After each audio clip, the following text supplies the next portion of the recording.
जो शिक्षक चयन किए जाएंगे उससे बिहार की शिक्षा व्यवस्था सुधरेगी, बिहार के स्कूली छात्रों को अच्छे शिक्षक मिलेंगे। लेकिन जिस प्रकार की खबरें आ रही है वो काफ़ी चिंताजनक है, अफसोसजनक भी है। अब देखिए 1,70,000 शिक्षकों की बहाली के लिए बीपीएससी ने परीक्षा ली। परीक्षा तो बड़े शानदार तरीके से लिया बीपीएससी ने, कोई गड़बड़ी नहीं हुई परीक्षा के दौरान। आमतौर पर जो पेपर लीक होते हैं वो भी नहीं हुआ, पर जो रिजल्ट आया है पता नहीं क्यों बीपीएससी ने ऐसा रिजल्ट जारी क्यों किया है। और सबसे बड़ी बात कि वो खुद अपनी गलती खुद बता भी रहा है, तो ऐसे में विश्वास कैसे जमेगा। अब जो अभ्यर्थी असफल हो गए हैं इस परीक्षा में वो तो हंगामा करेंगे, उनको तो लगेगा कि उनके साथ नाइंसाफी हुई है। अब जब आप खुद अपनी गलती को स्वीकार कर रहे हैं, सबसे बड़ी बात क्या है कि इतनी जल्दीबाजी दिखाने की जरूरत क्या थी। आपको रिजल्ट निकालना था तो आराम से थोड़ा समय लेकर निकालते। ये दशहरे के नवरात्र के मौके पर रिजल्ट निकालकर क्या साबित करना चाहते हैं।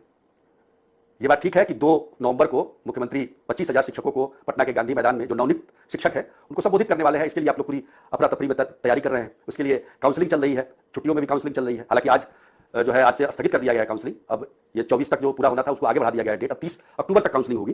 लेकिन ये क्या है, ये बच्चों के भविष्य का सवाल है, इसमें इतनी जल्दीबाजी करने की क्या जरूरत है। सबसे बड़ा सवाल ये है, आपको अगर समय लेना था आप लीजिए, लेकिन अच्छे शिक्षक तो दीजिए। आप खुद कह रहे हैं, जैसे एक पत्र जो निकला है कन्हैया प्रसाद श्रीवास्तव, निदेशक माध्यमिक शिक्षा, तो सभी जिलों के शिक्षा पदाधिकारियों को उन्होंने लिखा है कि काउंसलिंग के क्रम में जिला स्तर पर निम्नलिखित समस्याएं दृष्टिगोचर हो रही हैं। अभ्यर्थी ने बिहार लोक सेवा आयोग के विद्यालय शिक्षा परीक्षा के आवेदन में अपना नाम गलत लिख दिया अथवा उसकी स्पेलिंग गलत लिख दी गई है। अभ्यर्थी ने, ये दूसरा है, अभ्यर्थी ने बिहार लोक सेवा आयोग के विद्यालय शिक्षक परीक्षा के आवेदन में अपने आधार नंबर के कुछ अंक गलत डाल दिए हैं। अभ्यर्थियों द्वारा बिहार लोक सेवा आयोग में भरे गए आवेदन में नाम तथा आधार कार्ड में दिए गए नाम में भिन्नता है। इस प्रकार के अन्य मामले हैं। अब इसमें आगे लिखा जा रहा है, उपयुक्त से यह समस्या आई है कि विभाग यह तसल्ली नहीं कर पा रहा है कि जो काउंसलिंग हेतु आ रहे हैं जो अभ्यर्थी, उन्होंने ही विद्यालय से शिक्षा परीक्षा दी है, अर्थात अभ्यर्थी की पहचान सुनिश्चित तरीके से स्थापित कर पाने में दिक्कत महसूस हो रही है। बताइए, अभी आप खुद पत्र लिख रहे हैं सभी जिला शिक्षा पदाधिकारियों को कि आपको खुद तसल्ली नहीं है कि जिसको बीपीएससी ने रिजल्ट दिया है वो वाकई वही विद्यार्थी, वही अभ्यर्थी है जो परीक्षा में बैठा था या कोई और है। अब इस तरह का कंफ्यूजन, आज तो अभी तो छुट्टियां चल रही हैं, नवरात्र का माहौल है, और इस दौरान भी जो अभ्यर्थी असफल हो गए हैं उन्होंने भी प्रदर्शन किया और कहा कि भाई ये तो हम लोग के साथ नाइंसाफी है। अब जो शिक्षक अपने नाम का स्पेलिंग सही नहीं लिख पा रहा है वो शिक्षा क्या देगा।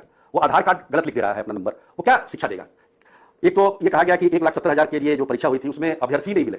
बहुत सारे विषय के लिए जितनी जरूरत थी, जो वैकेंसी थी उसके मुताबिक अभ्यर्थी मिले नहीं। जो चयन भी किए गए हैं उनका कट ऑफ मार्क काफी नीचे रखा गया है, और नीचे रखा गया तब ये हालात है कि किसी का नाम गलत लिखा हुआ है, किसी का आधार नंबर गलत लिखा हुआ है। ऐसे ही बताया गया कम से कम 1638 जो है अभ्यर्थी जो इस प्रकार की त्रुटि जिनमें पाई गई थी उसमें 700 से 800 को बीपीएससी ने पास कर दिया। किस आधार पर पास कर दिया भाई, आपने कैसे पास कर दिया, और उनको जिला भी उनकी नियुक्ति भी जिलों में कर दी गई है। तो ऐसे में तो असंतोष बढ़ेगा ही। आप सारी तैयारी कीजिए, सब कुछ कीजिए, आपको दिखाना है कि हमने इतने शिक्षकों की बहाली कर दी है, तो फिर वही गलती मत दोहराइए जैसे 2006 में नियोजित शिक्षकों की बहाली के दौरान हुई थी। कम से कम इस बार तो नाप तोल के अच्छे शिक्षकों का चयन करिए। अब देखिए जो अभी जो काउंसलिंग चल रही है, अफरा तफरी का माहौल हो गया था, काउंसलिंग चल रही थी, अभी तो स्थगित कर दिया गया। बाहर से भी 20-25 हज़ार के करीब में जो अभ्यर्थी थे जो सफल हुए हैं वो दूसरे राज्य के वो भी आए हुए। 20-25 हज़ार वो अभ्यर्थी है जो पहले से ही नियोजित शिक्षक है। तो कुल मिलाकर देखा जाए तो बड़ा निराशाजनक रहा ये परीक्षा फल जो बीपीएससी ने दिया। बीपीएससी समझ रहे, बीपीएससी की क्या प्रतिष्ठा है, उसी से सारे प्रशासनिक अधिकारी निकलते हैं। उससे अगर शिक्षक ऐसे निकलेंगे जो अपने नाम का स्पेलिंग सही नहीं लिख सकते हैं, आप वैसे शिक्षकों की नियुक्ति करेंगे तो फिर शिक्षा के साथ न्याय कहां से होगा, बच्चों के साथ न्याय कहां से होगा। तो ये देखने की जरूरत है। केवल संख्या दिखाना कि हाँ हमने नियुक्ति कर दी 25,000, 50,000, 1 लाख शिक्षकों की नियुक्ति कर दी, ये काफी नहीं है। सवाल शिक्षा की गुणवत्ता का है, और गुणवत्ता पर तभी ध्यान, इसीलिए बीपीएससी को यह जिम्मेदारी दी गई थी कि अच्छे शिक्षक इसमें आएंगे। लेकिन बीपीएससी ने भी हाथ खड़े कर दिया कि भाई उन्हें जो उम्मीद के मुताबिक अभ्यर्थी मिले नहीं और उनका कट ऑफ जो है वो काफी नीचे चला गया। लेकिन ठीक है, नीचे चला गया तो इसका मतलब ये नहीं है कि आप जिसका नाम गलत हो, जो स्पेलिंग अपने नाम का नहीं लिख सकता है। खुशखबरी आ ही चुकी है, तो इसमें क्या खुशखबरी है ये आप जानिएगा। देखिए, सबसे पहले तो मैं आपको ये बता दूं कि बहुत सारे बीपीएससी के जो है मतलब जो रिजल्ट जारी किया गया है बीपीएससी में, तो इसमें जो रिज़ल्ट जारी किया गया है आपका, तो ये रिज़ल्ट पहले से ही कम दिया गया है, पहली बात। दूसरी बात, जितने लोगों का यहाँ पर सिलेक्शन नहीं हो पाएगा, जैसे काउंसलिंग में बाहर हो जाएंगे या फिर उनके डॉक्यूमेंट्स पूरे नहीं होंगे या मतलब किसी भी कारणवश अगर वो बाहर होते हैं या फिर नौकरी नहीं लेते हैं अपनी इच्छा से भी, जैसे कि बहुत सारे लोग अलग जगह भी सेलेक्ट हो जाते हैं, तो वे लोग इस इच्छा से अपने सरकारी जवाब इसमें नौकरी नहीं लेंगे। तो बहुत सारी कारणें हो सकती है जिसकी वजह से सीट फिर से खाली रहेगी। तो उसको भरने के लिए अब आयोग ने सभी वर्गों में एक प्रतीक्षा सूची यानी वेटिंग लिस्ट को भी जारी करेगा। अब ये वेटिंग लिस्ट बनेगा कैसे, तो ये वेटिंग लिस्ट जैसे मान लीजिए जिसका पहले रिजल्ट दे दिया गया है, लेकिन उसको अभी तक जो है उससे 1-2 नंबर कम पाने वालों को मान लीजिए वेटिंग में रखा जाएगा। जैसे मान लीजिए 60 नंबर पर अगर सिलेक्शन हुआ होगा, 55 नंबर पर हुआ होगा, तो उससे नीचे यानी 50 नंबर वालों को वेटिंग लिस्ट में रख लिया जाएगा और वेटिंग लिस्ट से ही आगे की सारी चीज़ें को कवर किया जाएगा। तो ये वेटिंग लिस्ट वो पक्का बनेगा।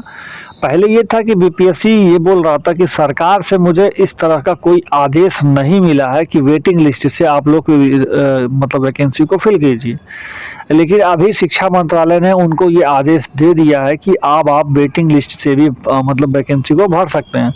तो वे 100% अब क्या करेंगे, ये वेटिंग लिस्ट तैयार करेंगे और ये वेटिंग लिस्ट तैयार तभी मतलब हो पाएगा जब ज्वाइनिंग की जो प्रोसेस है 2 नवंबर तक का जो डेट है वो जब ख़त्म हो जाएगा। उसके बाद जितनी सीटें बच जाएंगी वो डाटा उनके पास पहुंच जाएगा। उसके बाद वेटिंग लिस्ट निकाल करके बची हुई सीटों पर वो लोग अपना रिजल्ट फिर से जारी कर देंगे। तो इसके लिए कुल मिला जुला करके आपको अभी 10 दिन का और वेट करना होगा और आपका वेटिंग लिस्ट बनेगा, ये पक्का हो गया। बाकी इसमें पूरा डिटेल लिखा हुआ, आप चाहिएगा तो उसको पढ़ लीजिएगा। मैं अपने व्हाट्सएप ग्रुप में आपको डाल दूंगा, आपको चैनल पर व्हाट्सएप ग्रुप का लिंक आपको मिल जाएगा, डिस्क्रिप्शन में भी मिल जाएगा और कमेंट बॉक्स में मिल जाएगा। आप वहाँ से आकर के इस न्यूज़पेपर को पूरा पढ़ सकते हैं। मैंने इसका पूरा सार आपको बता दिया है कि क्या इस न्यूज़पेपर का सार था। बाकी चलिए वीडियो को आगे तक देखते रहिएगा। वो कहने लगे कि 5% रिलैक्सेशन कर दीजिए, जैसे कि मेरे पास सभी समस्या का समाधान हो। वो भी मेरे ही अधिकार क्षेत्र में लगता है कि जैसे है, या टीआरई में भी लोग पता नहीं कैसे लोग 5% अतिरिक्त रिलैक्सेशन की बात करने लगे। उसके बाद अभ्यर्थी 1000 गलतियां करें, सर्टिफिकेट्स में तरह तरह की गलती करें, बोले कि मेरा ये गलती हो गया, मुझसे ये गलती हो गया, मुझे और मौका मिले, मुझे और मौका मिले। और इतनी गलतियों के बावजूद भी जब वो आयोग से ये अपेक्षा करने लगे कि हम तो टाइमली रिजल्ट दे दें और अगर हमें विलंब हो रहा है तो हम भ्रष्टाचारी हैं, अगर हम ओएमआर में विलंब से अगर कर रहे हैं तो भ्रष्टाचारी हैं, रिजल्ट टाइम पर नहीं दे रहे हैं, तुरंत नहीं दे रहे हैं, चाहे उनकी कितनी भी गलतियां हो, लेकिन हम अगर रिजल्ट टाइम पर नहीं दे रहे हैं तो हम गलत कर रहे हैं। सब कुछ होने के बाद अब जब अभ्यर्थी इतनी अपेक्षाएं अपनी बढ़ा लिए और आप लोग भी बढ़ा लिए, तो सरकार भी पीछे क्यों रहती? तो सरकार ने भी हम लोगों से अपेक्षा किया कि भाई आप रिजल्ट के साथ साथ जिला भी आवंटित कर दें। अब आप देखें कि हमारे काम कितने बढ़ गए और ये सभी काम हमें बिना किसी मिस्टेक के, बिना कोई त्रुटि के फुल प्रूफ तरीके से करना है। ये छोटी बात नहीं है। ये आयोग के पूरे टीम को मैं इस बात के लिए धन्यवाद देना चाहूँगा। हमारे एग्जामिनेशन कंट्रोलर तैयारी के हैं, शर्मा जी आयोग के सचिव हैं, और तमाम जो पीछे में जो लोग यहाँ पर नहीं है, पीछे में तमाम लोग जो काम कर रहे हैं, ये एक तरह से इतिहास इन लोगों ने बनाया। मैं आपको कुछ फैक्ट बताना चाहूँगा कि कैसे ये इतिहास बना है। संपन्न हुई 24, 25, 26 अगस्त को और अभी 2 महीने भी नहीं हुए हैं, 60 दिन भी अभी नहीं हुए हैं और हम लोगों ने 43 पेपर विषय उसका परीक्षा फल बना लिया है और सभी कैंडिडेट्स को हम लोगों को जिला भी आवंटित करना था, इंटू 38 कर दीजिए, तो हर जिला के लिए भी हम लोगों ने सूची बना लिया है। आप लोगों ने देखा होगा कि अभी तक जितने परीक्षा फल घोषित हुए हैं सब में जिला भी हम लोगों ने आवंटित ही नहीं है अपॉइंट करने की। तो आप स्वयं समझ सकते हैं कि हम लोगों का क्या नियत था और हम लोगों ने क्या किया है। अब एक प्रश्न एक है जरूर, और वो प्रश्न है कि अभी जैसे पूछा भी कि बीएड वर्सेस बीटीसी का क्या होगा। तो इस पर तो मैं आप लोगों को सिर्फ एक गाने की पंक्ति बोल सकता हूँ कि तुम्ही ने दर्द दिया है तुम ही दवा देना। अब जिसने दर्द दिया है वो दवा भी तो वही दे सकता है, और जब तक दवा नहीं है तब तक इलाज संभव नहीं है। मैं समझता हूँ कि आप लोगों को उत्तर मिल गया होगा। मैं समझता हूँ कि आप लोग को उत्तर मिल गया होगा। रिजल्ट हम प्राइमरी का बिल्कुल देंगे, जब निकल जाएगा आप लोग खुद ही हम लोग के पोर्टल से आप लोग पता चल जाएगा। मैंने बता दिया कि जिसने दर्द दिया है दवा भी उसी को देना है, अगर दवा नहीं तो कोई इलाज भी नहीं है। दर्द के साथ आगे जीवन आगे बढ़ाना पड़ेगा। हर एक प्रत्येक रिजल्ट जो है वो दुर्गा पूजा के पहले हो जाएगा और सारा पोर्टल पर आ जाएगा। और मैं तो यही कहूँगा कि हम लाए हैं कश्ती तूफान से निकाल के, तो अब तो सफल अभ्यर्थियों के हाथ में है कि वो कैसे इसको संभाल के रखते हैं।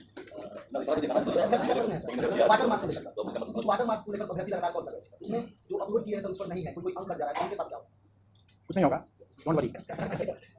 अगर कोई, जैसे मैंने क्या कहा कि हम लोग इसको पोर्टल को ओपन कर दे रहे हैं, अगर कोई अभ्यर्थी अपलोड नहीं कर सके हैं वो भी वहां पर अपलोड कर लेंगे और फिर से डाउनलोड करके जाकर दिखा देंगे।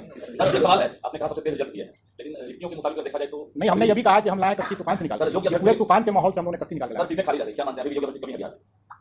देखिए, जो सीट खाली रह जाती है या जैसे डॉक्यूमेंट वेरिफिकेशन जो अभी प्राइमरी का डिसेंट्रलाइज्ड वे में नए तरीके से अभी होना बाकी है, जो कि योगदान के समय होगा, जो डॉक्यूमेंट वेरिफिकेशन हम लोगों ने कराया डिसेंट्रलाइज्ड वे में 9, 10, 11, 12 का, उसमें जो हम लोग का पार्शियली वेरीफाइड हुआ उनको हम लोग फिर से मौका दिए हैं और वो वहाँ पर जाकर के दिखा सकते हैं। उसके अलावा ये भी है, जैसे बहुत बार लोग बोलते रहे हैं कि कई अभ्यर्थी अपना गलत सर्टिफिकेट दे दिए जो कि उनकी अर्हता नहीं थी। अब STET की परीक्षा, बीएड की परीक्षा के पहले या बाद में, या पीजी की परीक्षा के पहले या बाद में, ये सब निर्णय राज्य सरकार को करना है। लेकिन अगर मान लें, आपसे मैं एक प्रश्न कर रहा हूँ कि मैं एक अभ्यर्थी हूँ और मैंने 11, 12 भी क्लियर कर लिया और 9, 10 भी क्लियर कर लिया, तो हम अगर उसको 11, 12 में अगर उसका हम डिक्लेयर करेंगे रिजल्ट और 9, 10 में नहीं करेंगे, और कहीं वो 11, 12 की डॉक्यूमेंट वेरिफिकेशन में पोस्ट ग्रेजुएट डिग्री उसका नहीं सही पाया गया तो वो बाहर हो जाएगा, और अगर 9th 10th में उसका रिजल्ट नहीं देंगे तो सही बाहर हो गया, जबकि हो सकता है कि अंडर ग्रेजुएशन में वो सही हो उसका। तो इसलिए हम लोगों ने रिजल्ट में किसी को वंचित नहीं किया है, जो जिसका भी मेरिट बनता था 11th 12th में उसको भी दिया है, और जिसका भी 9th 10th में बनता था, दोनों में बनता था, दोनों में दे दिया है। ऐसा इसलिए भी कि आप देखेंगे कि 11th 12th में अभ्यर्थी कम है और वैकेंसी ज़्यादा है। 9th 10th में भी मात्र 4 विषय छोड़ करके बाकी सभी विषय में वैकेंसी ज़्यादा है और अभ्यर्थी कम है। इसलिए अगर किसी अभ्यर्थी को कोई एक पद छोड़ना भी पड़े 9th 10th या 11th 12th जिसका भी छोड़ना पड़े तो उसके कारण से कोई फर्क नहीं पड़ने वाला है। जहाँ तक उन विषयों में जहाँ पर अभ्यर्थी ज़्यादा है और वैकेंसी कम है, वहाँ पर अगर कोई छोड़ता है तो दूसरा तो वेटिंग लिस्ट में दूसरे को दिया जा सकता है, लेकिन इसका निर्णय राज्य सरकार करेगी। Hello, welcome back to channel friends. आज मैं आपको बताऊंगा कि आप एंजल वन तरीके से एंजल वन ऐप को डाउनलोड करके उसको अर्न करके उसको रेफर करके अर्न कर सकते हैं, और एक रेफर पर आपको 750 रुपये भी मिल सकता है, 500 भी मिल सकता है और 1000 भी मिल सकता है। तो आपको चलिए मैं बताता हूँ पूरा स्टेप कैसे फॉलो करना है और आपको कैसे कैसे ऐप को डाउनलोड करना है, उसमें अपना खाता बनाना है, अकाउंट बनाना है, और अकाउंट बनने के बाद आप अर्न एंड रेफर ऑप्शन पर जाकर के अर्निंग कर सकते हैं। मैं आपको अर्निंग का भी प्रूफ आपको दिखाऊंगा। तो चलिए मैं वीडियो को शुरुआत करता हूं। मैंने अपने डिस्क्रिप्शन में आपको लिंक दिया है, देखिए ये डिस्क्रिप्शन में मैंने कुछ इस तरह से लिंक दिया, आप उस पर क्लिक करेंगे तो इस तरह से आपका ऐप डाउनलोड हो जाएगा। ऐप डाउनलोड होने के बाद आप खुलेगा कुछ इस तरीके से। नीचे जो है साइन अप वाले जो अकाउंट है उसमें आप क्लिक करेंगे, अपना मोबाइल नंबर डालिएगा, यहाँ पर नीचे रेफरल कोड में मेरा रेफरल कोड जो आपको स्क्रीन पर दिख रहा है ये आप जरूर डालिएगा, क्योंकि ये रेफरल कोड इस्तेमाल करेंगे तभी आपका कूपन होगा एक्टिव। फिर उसके बाद अभी ग्रांट परमिशन करने के बाद आगे बढ़ जाइएगा। फिर यहाँ पर आपका मोबाइल नंबर वेरीफाई करेगा थोड़ी देर में, फिर वेरीफाई होने के बाद आगे बढ़ जाएगा। यहाँ पर अपना डिटेल अपना नाम रखिएगा और आप जो रेफरल कोड मेरा ये वाला है जो आपको स्क्रीन पर दिख रहा है ये वाला लिख करके आगे बढ़ जाइएगा। फिर आप कोई भी अपना जीमेल आईडी कोई भी चुन लीजिएगा जो आपको चाहिए, फिर यहाँ से यस करके आगे बढ़ा दीजिएगा। यहाँ पर क्लिक करके यस कर लीजिएगा, फिर आगे बढ़ाइएगा। फिर आपको ऊपर अपना पैन कार्ड नंबर लिखना है, फिर उसके बाद अपना नाम लिखना है, फिर आगे आपको सबमिट कर देना है। आपका नाम आ रहा होगा, आप उसको देख लीजिएगा, सही होगा तो आप यस करके सबमिट करके आगे बढ़ जाइएगा। तो आप जो है जब इस पर यस करके सबमिट करके आगे बढ़ेंगे तो आपको कुछ इस तरीके से खुल जाएगा। आप यहाँ पर नीचे क्लिक करके आगे बढ़ जाइएगा। फिर यहाँ पर अपना आधार कार्ड नंबर डालना है आपको। आधार कार्ड नंबर डालने के बाद यहाँ पे आपको ये कैप्चा कोड डालना है। उसके बाद आपको यहाँ पे जो है आगे बढ़ जाना है। फिर आपके आधार कार्ड नंबर पर जो है जो रजिस्टर्ड मोबाइल नंबर होगा वहाँ पर एक OTP जाएगा, उस OTP को आपको यहाँ पर फिल कर लेना है। जैसे देखिए OTP आ गया, अब इस OTP को हम लोग फिल कर दिए हैं। OTP फिल करने के बाद आपको यहाँ पर 6 डिजिट जो है यहाँ पर डिजी लॉकर का आपका पासवर्ड कर लेना है, डाल देना है। अगर नहीं पता हो तो फॉरगेट पासवर्ड कर लेना है। फिर यहाँ से आपको अलाउ करके आगे बढ़ जाना है। फिर यहाँ पे आपको डिजी लॉकर का आएगा, फिर ये आपको अप्रूव हो गया। फिर आप यहाँ पे अपना अकाउंट मतलब बैंक का अकाउंट भी आपको लिंक करना पड़ता है। तो यहाँ पे आपका एक भी पैसा नहीं लगता है, लेकिन सिर्फ आपको लिंक करना। फिर आप बाद में इसको अनइंस्टॉल कर दीजिएगा आपको जब आप कमा लीजिएगा अपना पैसा। तो फिर यहाँ पे आपको अपना बैंक वगैरह चुन करके आपको आगे बढ़ जाना है कि कौन से बैंक में आपका खाता है। फिर यहाँ पे आप अपना अकाउंट नंबर वगैरह डाल दीजिएगा और अपना FSC कोड डाल करके लिंक एक बैंक अकाउंट करके आप आगे बढ़ जाइएगा। फिर वहाँ से बाद आपको अपनी एक सेल्फ़ी यानी आपको अपना एक फ़ोटो खींचना है, सेल्फ़ी कुछ इस तरीके से। फिर आप सेल्फ़ी क्लिक करके आप उसको सिग्नेचर करने के लिए आएगा। यहाँ पे सिग्नेचर करने के लिए आप कुछ भी है जैसे स्क्रीन पर यहाँ पर ऐसे लिख दीजिएगा, तो वो स्क्रीन पर ही आप लिख करके अपना सिग्नेचर इस तरह से आप अपलोड भी कर सकते हैं और स्क्रीन पर वहीं पर लिख भी सकते हैं। तो या फिर आप अपने जहाँ भी आपका सिग्नेचर होगा वहाँ पर ले जा करके अपना अपलोड कर दीजिएगा, या फिर आप वहीं पे तुरंत सिग्नेचर करके आगे बढ़ जाइएगा। फिर उसके बाद यहाँ पर आपको जो है इस तरह से अपना कुछ एनुअल इनकम बताना होगा। आपका 0 रुपया तो 0 रुपया बता दीजिएगा। फिर यहाँ से आपका जो भी आप काम करते हो वो बता दीजिएगा। सेल्फ एम्प्लॉयड हो, स्टूडेंट हो तो स्टूडेंट लिखिएगा, जो भी होगा आपका वो लिखिएगा। उसके बाद आगे से नेक्स्ट कर दीजिएगा। फिर नेक्स्ट करने के बाद आप जो है आगे बढ़ जाएगा। फिर यहाँ पे अपना मेल चुन लीजिएगा, यहाँ पे अनमेरिड या मैरिड जो होंगे वो चुन लीजिएगा। फिर यहाँ पे आपका मंथली फंड चाहिए या फिर क्वार्टरली चाहिए तो ये भी आप चुन लीजिएगा। फिर उसके बाद आपका अकाउंट कुछ इस तरीके से फिर वहाँ पे लिखेगा आई कन्फर्म, वो पर क्लिक करिएगा आई कन्फर्म पे। फिर यहाँ पे नीचे आधार कार्ड नंबर लिख करके इसको वेरीफाई करना होगा। आधार कार्ड पे फिर से एक बार OTP आएगा, OTP सबमिट करने के बाद आपका अकाउंट खुल चुका होगा कुछ इस तरीके से। एप्लीकेशन आपके सामने होगा। आप इसमें जो है मैं आपको दिखा देता हूँ, मेरा पहले से अकाउंट बना हुआ है और अर्न एंड रेफर करके जहाँ पे आप रेफर एंड अर्न करके अगर आप देखेंगे तो ये आपको खुल जाएगा। इस समय मेरे वाले में आपको देख सकते हैं, तो आप इसमें अगर आप शेयर करके लिखा हुआ है इस पर शेयर करके अपने माता पिता भाई बहन दोस्त यार फ्रेंड्स आपके सर्कल में जितना भी पड़ा हुआ है ये पैसा मैंने वहीं से कमाया है। इससे ज़्यादा मैंने यहाँ पर रिचार्ज वगैरह भी किया है और प्रोडक्ट वगैरह भी खरीदा है। ये सारा पैसा मैंने वहीं से किया है। आप भी इस तरह से अर्न कर सकते हैं। जैसे कि मैं आपको दिखा दूं तो देखिए यहाँ पर आपको यहाँ पर देखिए मैंने 500 रुपया अर्न किया था। उसके बाद मैं आपको दिखा दूं तो 750 रुपया मैंने 3 बार अर्न किया है। यहाँ पर आप देख सकते हैं 750 ये मैंने वहीं से अर्न किया है। फिर मैं आपको दिखा दूं तो ये भी मैंने 750 करके 3 बार ये भी मैंने अर्न किया था। उसके बाद मैं दिखा दूं ये देखिए जो लास्ट मैंने 26 तारीख को आपको दिखाया ये 300